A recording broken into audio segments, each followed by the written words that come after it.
This is by far the most powerful small form factor Mini ITX gaming PC that we've ever put together over here on the channel. I mean, you can throw anything at this at 4K even with ray tracing on and not even worry about it. And to tell you the truth, we probably could have went a bit smaller using a different case, but this is one that I've actually been wanting to use for some time and I finally was able to get my hands on it. It's the Lian Li M3 and it's coming in at 26.3 liters. It's a bit bigger than some of the others, but we've got plenty of room for airflow in here and larger components, and that's exactly what I needed for this build. Throughout this setup, I'll go over all the parts used in this build. I'll also leave links in the description, but we're going to be starting out here with the CPU. And for this one, we're going to be using the AMD Ryzen 7 9800X3D. This chip is amazing. It's the best gaming CPU on the market at the time I'm making this video. And of course, since we're going with that 9000 series Ryzen chip, we do need an AM5 board. I opted to use the ROG Strix B850i gaming Wi-Fi. This actually has Wi-Fi 7 built in. Obviously, with these newer boards, we do get PCIe 5.0, and that's going to come in really handy for the GPU we're going to be using here. We'll just lock the CPU down, and now it's time to talk about the RAM. For this setup, I'm going to go with some Vip-Urcdkey 5, and theoretically, this can run it up to 8200 megahertz. I'll have to see how high I can get it on this board here. It's a combo that I personally haven't used yet. But in the past with the 9800X3D, I've been able to get this up to 8000 megahertz and keep it nice and stable. But another great thing about this RAM is its high density. So we've actually got 48 gigs here with just 2 sticks. Storage for this build is going to be handled by a Hynix Platinum P41 2TB M.2 SSD. I've actually had really good luck with those drives in the past, so I figured I'd use it over here also.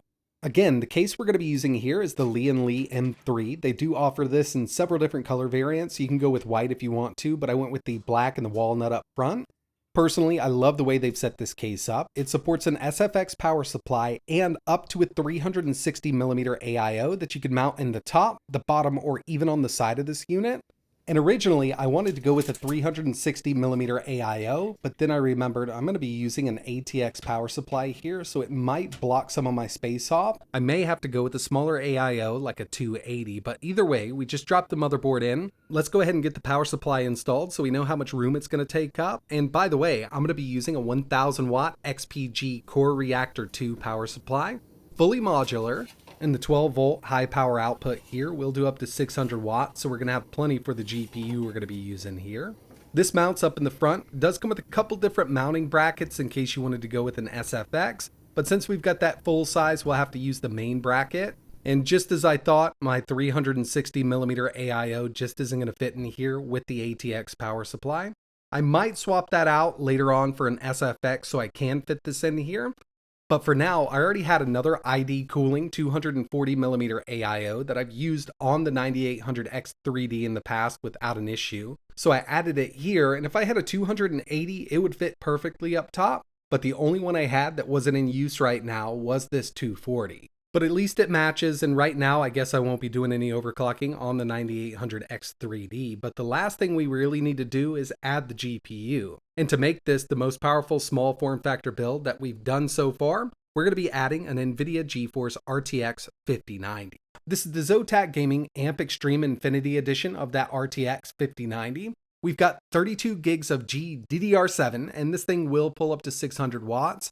And it actually fits inside of the Lian Li case quite nicely with the components I opted to use.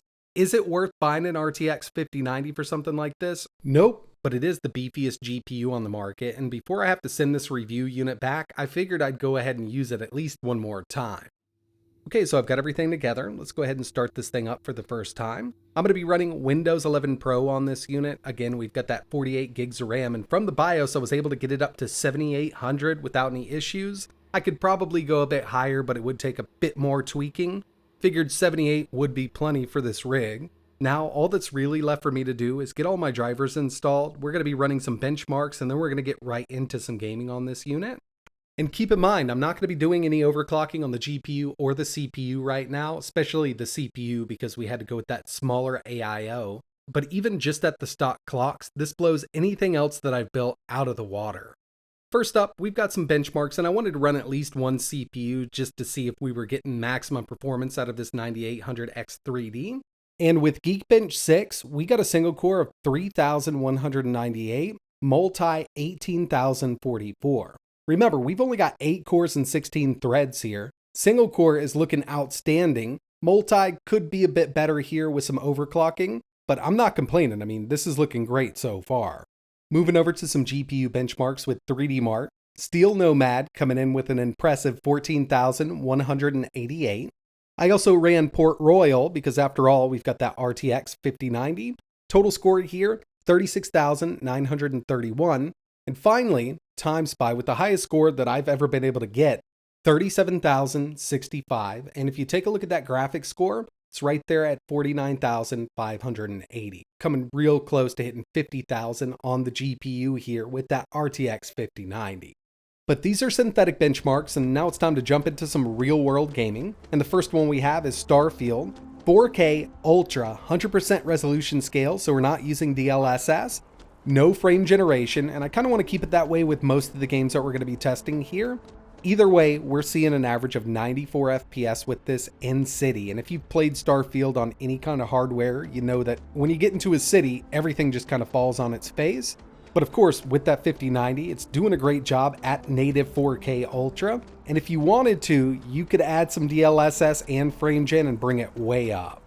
Next up, we've got Marvel Rivals, and I figured we'd be getting a lot more out of this game, but then again, it is in early access. They do have some more optimizations to do.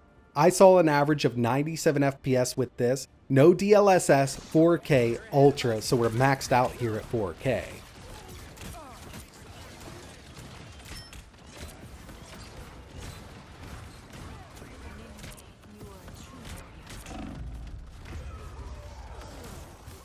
I also wanted to see how Black Myth Wukong would perform on this system at 4K Cinematic, which is the highest setting here. Motion blur all the way up. I needed to add a little bit of DLSS here. We're sitting at 66%, but we got an average of 90 FPS. This is one that I actually haven't tested in a while on newer cards, so here it is. Shadow of the Tomb Raider, totally maxed out at 4K, average of 243 FPS. Not sure if this one's going to be playable. Here's Spider-Man 2, 4K, very high, Ray Tracing Ultra, and with Ray Tracing set to Ultra in this game on the RTX 5090, I did have to enable DLSS. Without DLSS enabled, I'm only seeing an average of around 56 FPS, and I mean, it's pretty crazy that this card can't run it with no DLSS and Ray Tracing set to Ultra. I figured it was going to handle it like a champ, but with DLSS set to balanced, we got an average of 72 FPS, which is much lower than I thought it would be. Next game we have here is Cyberpunk 2077, and I'm going to test this a couple different ways.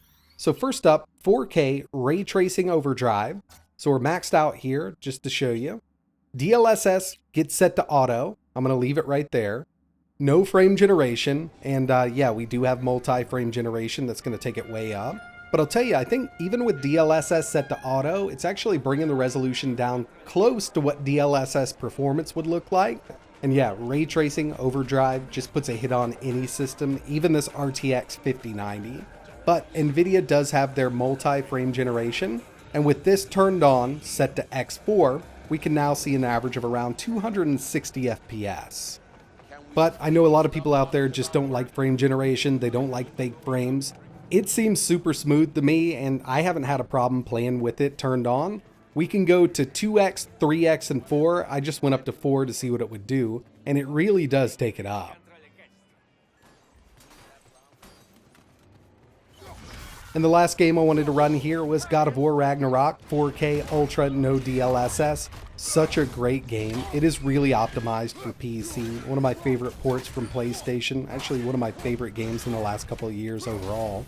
If you take a look at Afterburner, you can see that RTX 5090, the TGP there, total graphics power, is getting close to 600 watts with this game at 4K maxed out, but we're seeing an average of 150 FPS.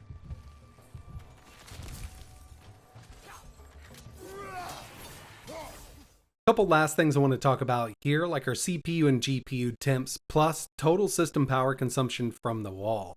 When it comes to CPU temps, we've got that 9800 X3D stock clocks, 240mm AIO, average 4K gaming, 63 degrees Celsius, and the maximum this hit, I was recording in the background with hardware info, 82 degrees Celsius, so not as bad as I thought it would be with that smaller AIO.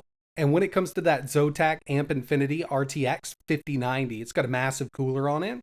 Average 4K temps over there on the GPU, 62 degrees Celsius, and the maximum it hit was 76.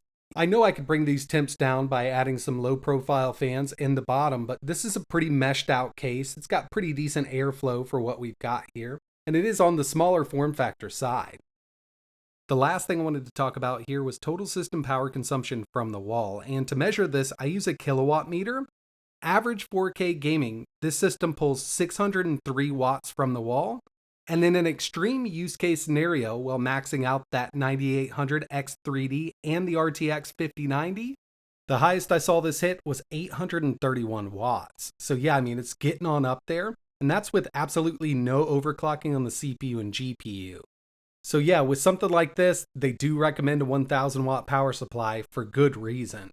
So in the end, would it be worth putting something like this together? Probably not. I mean, the cost is kind of astronomical when you factor in the RTX 5090, but if you're looking to get the best of the best, this is a really nice little small form factor setup. You could definitely get out much cheaper going with a used card, and even something like an RTX 4070 would offer some really great 1440p gaming. And you're also going to save money over on the power supply because you don't need 1000 watt for something like that. But like I mentioned, I wanted to put this thing together before I had to send back the review unit of this RTX 5090. And yeah, performance here is outstanding, but going into this, we kind of figured it would be with that 9800 X3D paired up with the RTX 5090. But that's going to wrap it up for this one. I will leave links in the description to all the parts I used. And if there's anything else you want to see running on this, let me know in the comments below. Like always, thanks for watching.